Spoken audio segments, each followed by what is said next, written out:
Hola clase, ¿cómo están ustedes? Espero que todos hayan pasado un buen día de independencia, un buen cuarto de julio. Y en este video yo quiero hacer dos cosas o tres cosas. La primera cosa es repasar un poco del pretérito. La segunda cosa es hablar de los pronombres, que hay muchos. Y la tercera cosa es preparar a todos para las evaluaciones. So if you stuck around for that long, and if you didn't get too uncomfortable, hopefully you didn't, that's great. You should feel good about that. So you've been in situations where you hear a lot of Espanol and the people just won't stop speaking Espanol. They won't change over to English. But I'll do the rest of this video in Spanglish. I'll go ahead and say the disclaimer here. I'm so sorry that I couldn't make this video longer. I know you're so sad. But hopefully you also saw the list in the announcement of the partners that I would like you all to have. No one's contacted me yet saying I prefer this partner or that partner, but I do want to kind of switch you all up, and maybe I'll bring you back around to your first partner again. But I just want us to get to know each other better and practice communicating, of course. So, primera cosa, vamos a hablar del pretérito. So let's go straight to the notes. And we looked at this in Clase, but I just want to reiterate a couple of things. Of course, you know, we have categorías de verbos. We have categories of verbs AR, then we have ER as an egg, and ER as an igloo. All right. And so the easy thing, maybe the easiest thing about all of the pretérito is that verbs that end in ER and IR have the same exact endings. For verbs that end in AR, the endings are, of course, aste, o, amos, astes, aro. Now, of course, I recommend going through that, saying that 1,000 times, just singing it in your head. Aste, o, amos, astes, aro. And it'll get stuck into your conscience, and then you'll just keep saying it over and over in your head, and you'll wake up saying it, and you'll have it. And for verbos ER, iste, io, imos, istes, hierro. Repeat that 1,000 times, of course. And the way you do that, not feel crazy doing that, is add some context to it, of course. So you want to make complete sentences with it. Anything that can be said in a presente can be said also in a pretérito. Por ejemplo, como al mediodía. I eat at noon. Well, we want to say I ate at noon. Maybe it's 3 o'clock in the afternoon now. Comí al mediodía.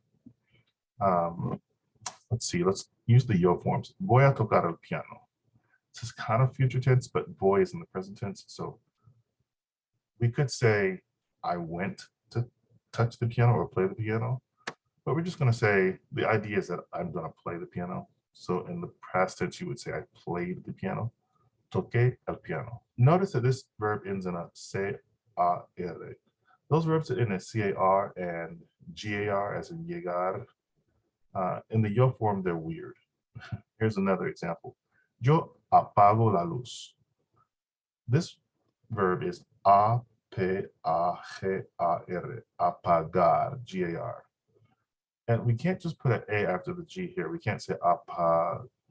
It would sound like apage. So we have to add that U to give it a hard sound, because U following G gives the G a hard sound. Yada, yada, yada, lots of nuts and bolts that some of you are interested in, but we won't have time in this video to talk about. So, yo apagué la luz. Remember not to say that U sound. Yo apagué la luz.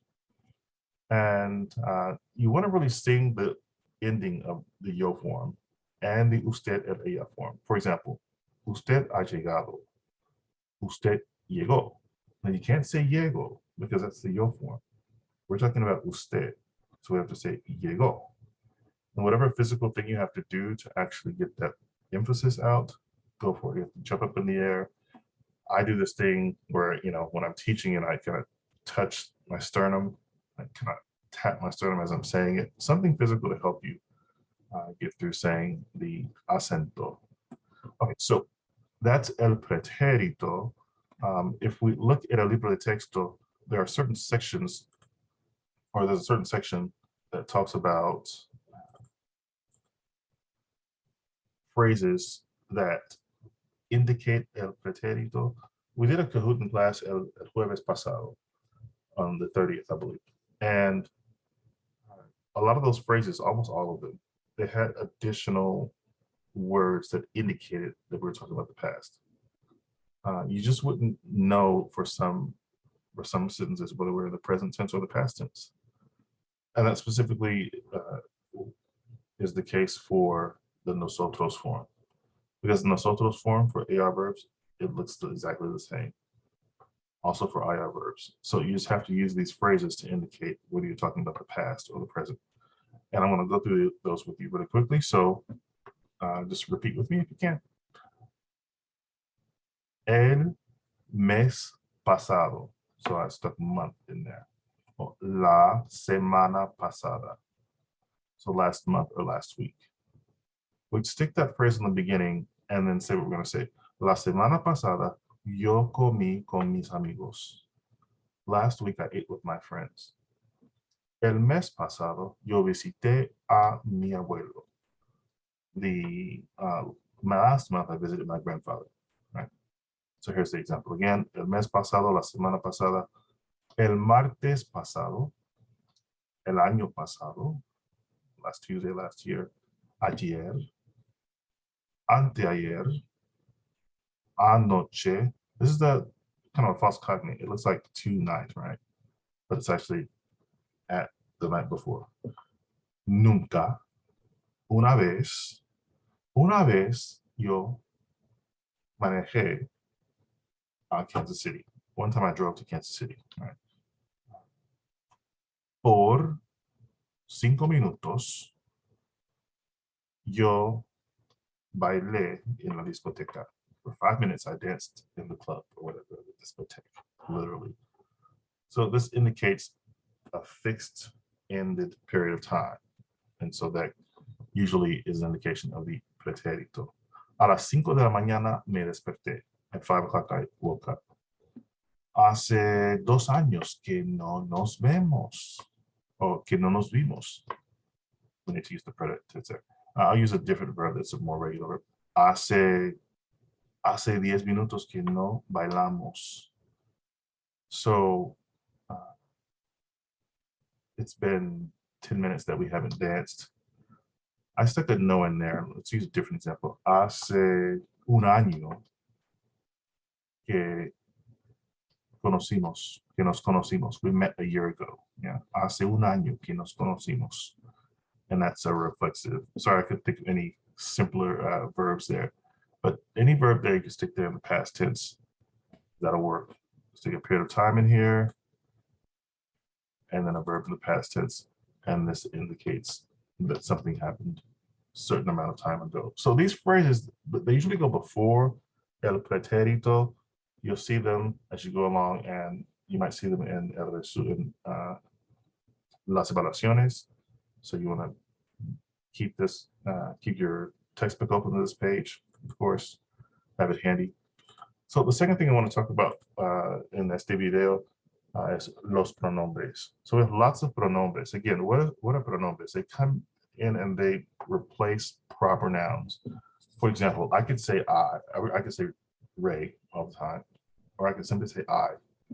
Right? That would kind of be weird talking about myself using my first name. But it really comes in handy when you're talking about more than one person who's in like a second person or third person party. For example, Jeff, Sarah, and Sally. I could say Jeff, Sarah, and Sally every time I mention them. Or I could just say it the first time, and then in the rest of my spiel about them, I could say they, right? Well, same in español. And so we have pronombres de sujeto, pronombres preposicionales, pronombres reflexivos, y pronombres de objeto. We also have indirecto, but we'll talk about those at a later time. You know the pronombres de sujeto, yo, tú, usted, él o ella, nosotros o nosotras, ustedes, vosotros, vosotras, ellos o ellas.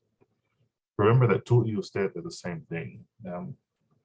That still needs to be said at this point. I think it's good to review that they both have a big you in them, so they mean you. Nosotros, nosotras.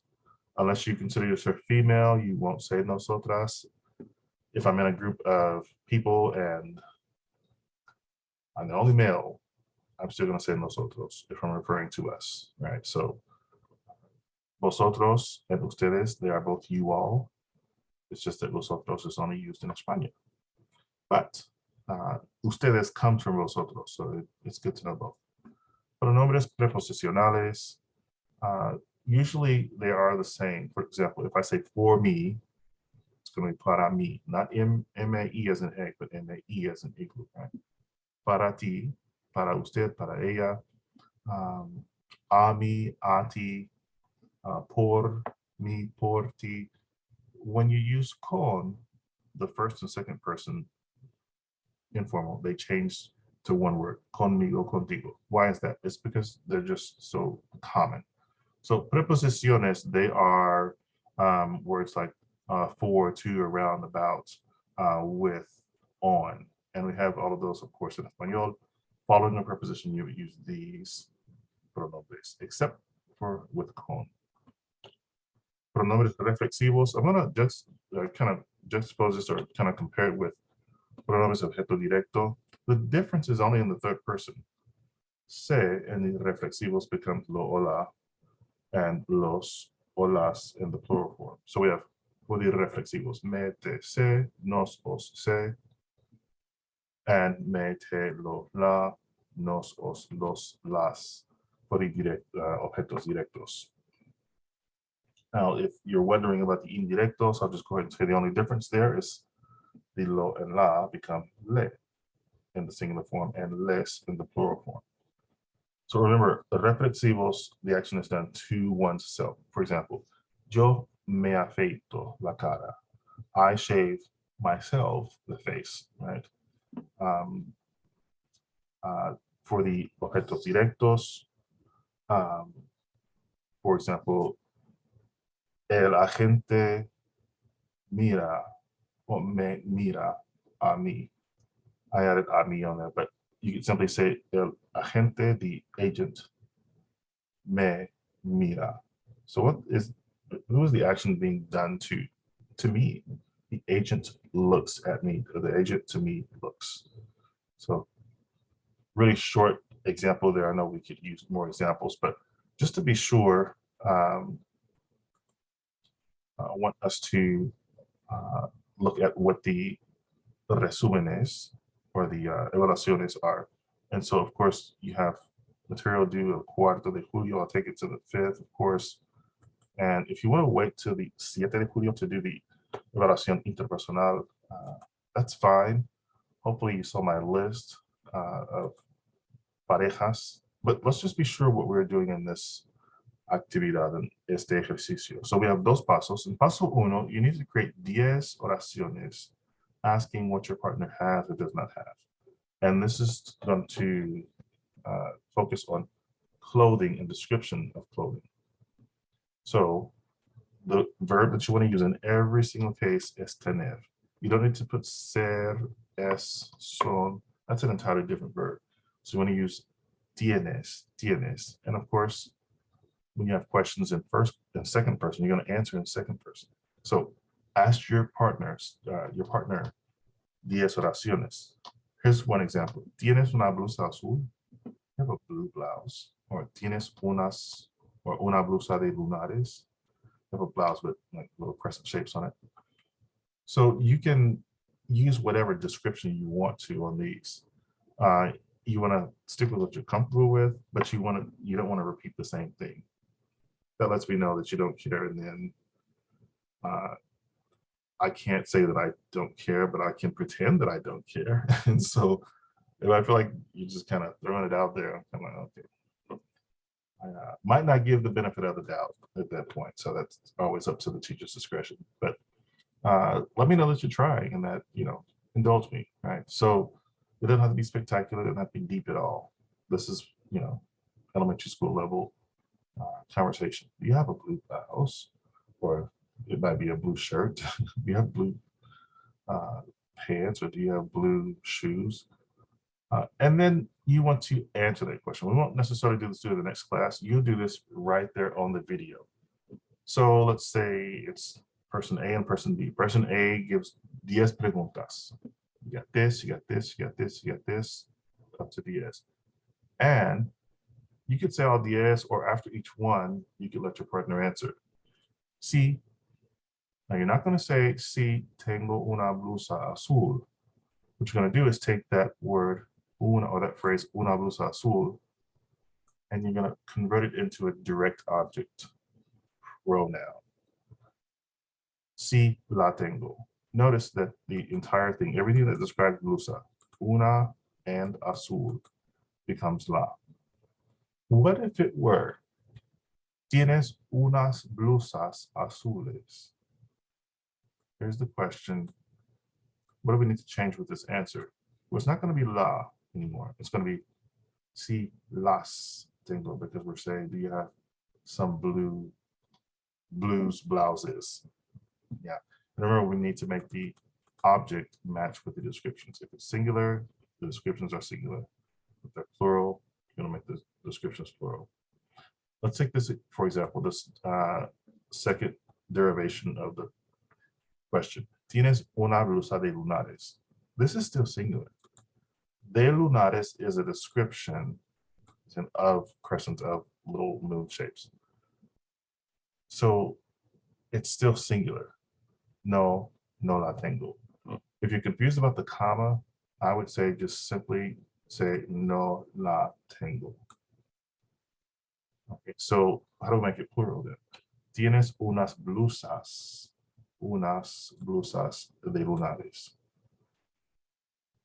Then you would say no las tengo. Any description you want. Use color, material, as it says here in the instrucciones.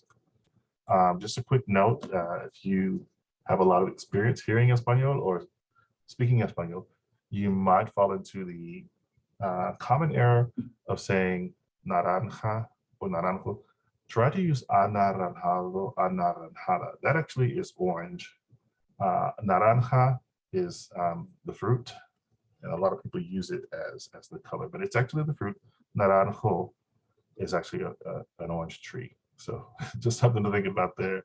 I'm excited about listening to your presentaciones. And of course, if you have preguntas, you can email me. I haven't gotten any emails over the weekend, but I hope that you are just doing well with your prácticas. Of course, you can make an appointment with me if you go to Habla con el Profesor right there. And they're just 15-minute short things so that I can get everybody in. And if you click here, it'll take you to a screen that will allow you to make an appointment with me. Bien, I hope this video has been helpful. And buena suerte. No class el 5 de julio. We'll be back in class jueves el 7 de julio. Hasta luego.